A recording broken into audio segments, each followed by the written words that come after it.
Não penseis que vim destruir a lei ou os profetas. Eu não vim destruí-los, mas lhes dar cumprimento. Porque eu vos digo em verdade, que o céu e a terra não passarão antes que tudo que está na lei seja cumprido perfeitamente, até um único J e um só ponto.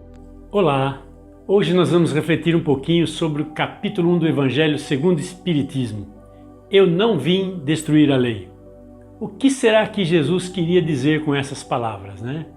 É que, para a gente entender essa colocação do grande mestre Jesus, nós temos que voltar atrás e pesquisar um pouquinho sobre Moisés. Moisés, 4.000 anos atrás, né? Quando ele trouxe as boas novas para nós, as leis da vida, ele trouxe algumas coisas meio interessantes. Primeiro que ele lidava com um povo muito rude, um povo muito ignorante, né?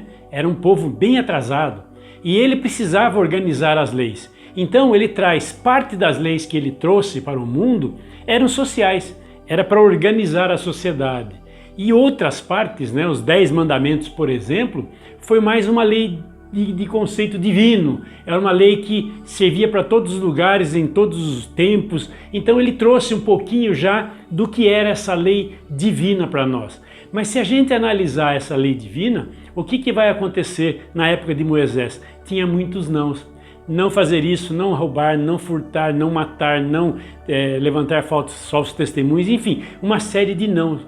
Então, quando a gente olha para essa colocação do grande mestre, né, Moisés, a gente fica achando que ele era muito duro e ele tinha que ser assim. Tinha que ser muito proibitivo, porque naquela época o povo fazia de tudo, era uma bagunça geral, generalizada, e ele tinha que organizar isso. Então, como ele também, sozinho, ele não iria conseguir impor essa ordem, o que é que ele fez? Ele dá uma concepção divina e traz para nós como se fosse Deus mandando, Deus colocando tudo isso. Claro que foi inspirado por Deus, mas será que Deus olharia dessa maneira para os seres humanos? Naquela época precisava de alguém duro, forte, rígido, e ele fez isso. Então, se nós formos analisar as leis mosaicas, né, elas são, teoricamente, ou aparentam ser totalmente diferentes das leis do Cristo. Lá dizia assim, quem com ferro fere, com ferro será ferido. Olha só, se aquele que fere pela espada será ferido, e assim por diante, ou seja, olho por olho, dente por dente. A famosa lei de Talião. E tinha uma certa lógica isso? Claro que tinha. E essa lógica foi colocada de uma maneira assustadora para que as pessoas parassem de fazer aquilo. Então, quando o grande mestre Moisés traz para o mundo essas leis consideradas divinas, foi para dar uma organizada na sociedade e já incutir na cabeça das pessoas o que é certo e o que é errado. Então, vamos ver agora como é que fica a visão do Cristo. Será que ele modificou tudo isso? Vamos ver. Tendo uma visão agora do lado cristão, a impressão que a gente fica é de que Jesus modificou tudo, destruiu tudo aquilo que Moisés falou e colocou uma nova concepção. Não aconteceu nada disso. Muito pelo contrário, Jesus disse as mesmas coisas que Moisés dizia. Só que Jesus foi o primeiro neurolinguista da face da terra. Ele falava as coisas da maneira positiva, ele falava a mesma coisa, só que ele usava um ângulo diferente, o lado positivo. Lá no passado se dizia, não faça ao outro aquilo que você não gostaria que ele fizesse a você. Jesus modificou, ele diz a mesma coisa, façais ao outro aquilo que você gostaria que ele vos fizesse. Então aí é diferente, é a mesma coisa teoricamente. Ele disse de maneira diferente a mesma coisa. Na outra, não façais. É meio que inatividade, né? Quando o Cristo fala façais, ele já implica numa ação, numa atitude. Então, ele está dizendo a mesma coisa. Quer ver um outro lado? Quem com ferro fere, com ferro será ferido. Jesus não modificou isso. Ele dizia o seguinte, quem ama será amado, quem perdoa será perdoado. Quem faz bem, quem pratica o bem, vai receber o bem. Ele disse as mesmas coisas que Moisés dizia, só que ele usou uma outra forma de linguagem. Ele usou uma linguagem mais positiva, mais afirmativa, de um lado mais, poxa vida, que leva você a uma ação. Então é isso que nós temos que fazer. Ele não veio destruir nada. Entenda que a primeira fase, Moisés, era de um jeito. O Cristo disse a mesma coisa mas de uma maneira mais amável, mais carinhosa, empurrando você para a ação. Então é o que nós temos que fazer hoje. Eu tenho que amar se eu quero ser amado. Eu tenho que praticar o bem se eu quero receber o bem. Olha que interessante que é. Jesus, ele não veio quebrar a lei, muito pelo contrário. Ele veio para dar cumprimento a essa lei e aos profetas. Olha que coisa interessante. Depois vem uma terceira fase que eu acho também muito interessante. A primeira fase, Moisés. A segunda fase, Jesus. Mas Deus mandou mais uma outra fase para a gente começar a entender melhor as coisas, que veio com a chegada do Espiritismo. Vamos ver como é que o Espiritismo vê essa passagem? Então vamos tentar resumir aqui. Se a gente olhar para o lado de Moisés, existia a lei de talhão, olho por olho, dente por dente. Naquela fase, Deus fazia alianças com os homens. Deus punia, Deus castigava, ele ficava zangado, ele tinha ira. Olha só que concepção diferente de Deus, né? Jesus vem com uma outra visão. Ame que você será amado, perdoe que você será perdoado, faça o bem, né? Quer dizer, ele vem com uma outra proposta, ele diz que Deus é Pai, Deus é amor, Deus é compreensão, Deus é tolerância, Deus é misericordioso. Ele traz Deus para nós ele nos traz Deus com uma nova visão, uma visão de bondade, uma visão de Pai, de amor, de fraternidade. Então, poxa vida, mas então será que o outro estava errado e esse está certo? Não, eu já disse, ele está dizendo a mesma coisa, mas de uma forma muito mais suave, muito mais tranquila. E a terceira fase, que é o Espiritismo, o que será que o Espiritismo diz? Deus é responsabilidade. Você é responsável por tudo aquilo que você faz. O Espiritismo vem com uma proposta diferente. Ele vem dizendo que Deus não castiga ninguém, mas Deus também não perdoa ninguém. Porque que lá atrás Deus era punidor, vingador, né? Lá em Moisés, em Jesus, Deus é Pai, Deus é amor, Deus é compreensão. No Espiritismo, Deus é responsabilidade. Responsabilidade de quem? Responsabilidade nossa. Deus está conosco. Tudo aquilo que nós fazemos, nós temos consequência. Todas as nossas ações têm uma reação. Por isso que em todas as religiões é comum nós dizermos que o plantio é livre, mas a colheita é obrigatória. E no Espiritismo isso fica mais claro. Você é responsável por tudo aquilo que você cativa, por tudo aquilo que você colhe. Então muito cuidado com o que você está plantando na vida. Você pode estar achando que a sua vida está muito complicada, está muito difícil, está muito, sei lá, uma desgraça total. Mas espera um pouquinho, para pensar. Quem é que está plantando tudo isso? O que é que você está fazendo da sua vida? Você está colocando em prática os ensinamentos do grande Mestre Jesus? Então aí começam a vir as consequências dos nossos atos. Deus é responsabilidade, gente. Ele é Pai? Claro que Ele é Pai. Mas Ele não vai ficar passando a mão na tua cabeça, não. Ele pune? Não, é você que se pune, é você que acha que está sendo punido. Porque você foge de uma lei. Todas as vezes que você desvia de uma lei moral, de uma lei divina, o que acontece? Causa entre aspas, um sofrimento a você. Você tem um contratempo. Por quê? Porque as leis naturais, as leis divinas, elas estão aí para que nós nos submetamos a ela. Se eu me afasto de uma dessas leis, eu tenho consequências. Mas Tadeu, você está falando uma coisa meio complicada, as leis divinas, leis naturais. O que são leis divinas e leis naturais? Vamos conhecer um pouquinho?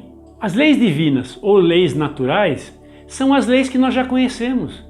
Todas as leis que nós conhecemos, a lei da química, da física, da biologia, a lei da gravidade, está tudo aí. Então essas leis são leis divinas. Elas são iguais, funcionam no planeta todo, em qualquer lugar, na China, no Japão, nos Estados Unidos, no Brasil, na África, em qualquer lugar. Ela funciona exatamente igual e para todos. Ah, não é porque o Tadeu ele acredita em Deus, então ele vai ser diferente. Não tem nada de diferença. Ele não vê nome, essa lei não vê nome, não vê lugar, não vê região, não vê nada, não vê religião, não vê nada. O que ela vê é que existem leis e que nós somos obrigados a nos submeter a ela. Por exemplo, uma lei natural, lei da gravidade. Eu sei que todos os corpos são atraídos para o chão. Se eu subir num prédio de 20 andares e saltar lá de cima, o que vai acontecer? Eu vou me esborrachar lá embaixo. E pouco importa se quem saltar é o Tadeu, é o Jesus de Nazaré, ou é Adolf Hitler. Os três vão se esborrachar lá embaixo, porque é uma lei natural, não tem outro jeito. Vai funcionar para os três. Não é porque Jesus era perfeito nesse aspecto que ele vai pular dela e não vai acontecer nada. Vai acontecer. Ele não vai pular porque ele já conhece essas leis. É uma lei natural. Existe a lei da química. Ué, eu sei que se eu misturar alguns produtos aí, vai acontecer alguma coisa. Se eu misturar, sei lá, nitrogênio com glicerina, vai dar nitroglicerina, uma bomba atômica, uma dinamite, né? Então, vai acontecer alguma coisa? Vai, é óbvio, eu já sei como funciona. E se eu já sei como funcionam essas leis, eu posso tirar proveito dela. Tem a lei da eletricidade, sempre existiu eletricidade. Desde que o mundo é mundo, nós não sabíamos manipulá-la, mas sempre existiu. Eu sei que se eu colocar um preguinho numa tomada de 220, eu vou tomar um choque. 110 eu vou tomar um choque. Ah, mas o Tadeu confia em Deus, não vai tomar choque. Vai tomar, a lei funciona para todo mundo. Lei da biologia. Poxa vida, eu vejo gente que, às vezes, né, tem uma relação sexual e depois fica com medo de ter engravidado. Ora as bolas. Quando o espermatozoide encontra o óvulo, bebê. Aí fica rezando, orando, eu vou a pé até Pirapora para que Deus não aconteça. Não, é uma lei natural, vai acontecer. Deus não vai revogar uma lei natural só para lhe atender. Então é por isso que vem o sofrimento. Todas as vezes que eu me afasto de uma lei natural, eu tenho esse sofrimento. Então, o Espiritismo trouxe para nós uma grande responsabilidade. Nós somos responsáveis pelos nossos atos. E o Espiritismo vem contradizer Moisés? Não. Vem contradizer o Cristo? Não. Ele vem dar mais força, vem trazer um pouco mais de esclarecimento, porque agora nós estamos já há 2000 anos ouvindo o que o Cristo nos deixou, então acho que nós já estamos um pouquinho melhor preparados para começarmos a entender o que aquele grande Mestre Jesus trouxe para nós nesse planeta Terra aqui. Então, neste momento que você está assistindo a este vídeo, faça umas pequenas reflexões sobre como está a sua vida.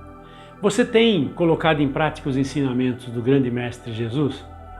Você tem andado uma légua a mais quando alguém te pede alguma coisa? Quando alguém te pede para você andar uma légua, você anda uma légua a mais? Você tem dado a outra face quando alguém tenta lhe ofender? Você tem amado o próximo como ama a si mesmo? Vou mais longe, você está se amando? Então, tudo isso são questionamentos que nós devemos fazer, são reflexões que nós devemos fazer, porque Jesus não veio destruir a lei, muito pelo contrário, ele veio nos ensinar qual é o caminho, qual é a verdade, qual é a vida, é ele, através dos ensinamentos dele. Muita gente acha que ele veio aqui para nos salvar, não, ele veio para nos ensinar qual é o caminho da salvação. Qual é o caminho da salvação? Seguir os preceitos básicos que ele nos deixou. Ame o próximo, ame a si mesmo, faça o melhor que você puder para as pessoas, ame, compreenda, perdoe. Olha quanta coisa linda, maravilhosa que ele nos deixou. Se nós começarmos a colocar em prática esses ensinamentos desse grande Mestre Jesus, nós vamos compreender que ele veio realmente trazer uma nova luz ao mundo, uma nova visão daquilo que Moisés trouxe para nós. E o Espiritismo veio esclarecer ainda mais, veio colocar mais claro aquilo que o Mestre deixou. Porque o Mestre falou muitas coisas que na época nós não tínhamos capacidade de entender, mas já deixou ali, eu mandarei um outro, uma outra pessoa, uma outra entidade para falar com você. E trouxe aí um Espiritismo maravilhoso, onde nós podemos hoje entender um pouco melhor do que nós estávamos entendendo no passado. O Espiritismo veio unir ciência e religião. Quando essas duas caminham juntas, é fantástico, porque se uma é contra a outra, tem alguma coisa errada, porque ambas são leis de Deus. Então a ciência não pode contradizer a religião, tampouco a religião contradizer a ciência. Então, olhe as duas sob o olhar da razão.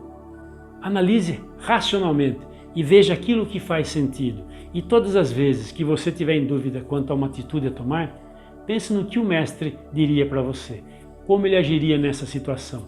Procure seguir o Mestre. O Mestre é o nosso maior modelo, o melhor modelo que apareceu no planeta Terra. A ele toda a honra e toda a glória e o nosso agradecimento. Estou aqui com você, encerrando esse trabalho deste dia, dizendo a você, ponha muito amor no seu coração. Faça tudo por amor e com amor. e você já estará a meio caminho de encontrar essa tão sonhada salvação, esse reino dos céus, que não é em lugar nenhum. O reino dos céus é a nossa consciência, é um estado de consciência. É para lá que nós devemos ir, com esse estado de consciência puro, tranquilo, sabendo que nós combatemos um bom combate, demos o melhor de nós. Paz, amor e bem. Até uma próxima oportunidade.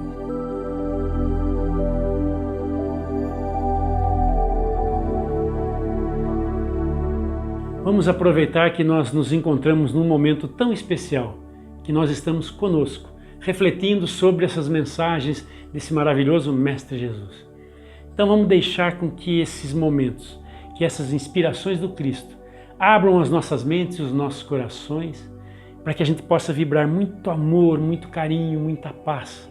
E que essas vibrações que emanam dos nossos corações extrapolem os limites físicos do nosso corpo, das nossas casas, e possam se espalhar por todo esse universo, em busca daqueles irmãos que se encontram em sofrimento. Estejam eles onde estiverem, no plano físico ou no plano espiritual, não importa. Não importa se eles estão num presídio, num orfanato, num asilo, num manicômio, numa penitenciária, não, num hospital.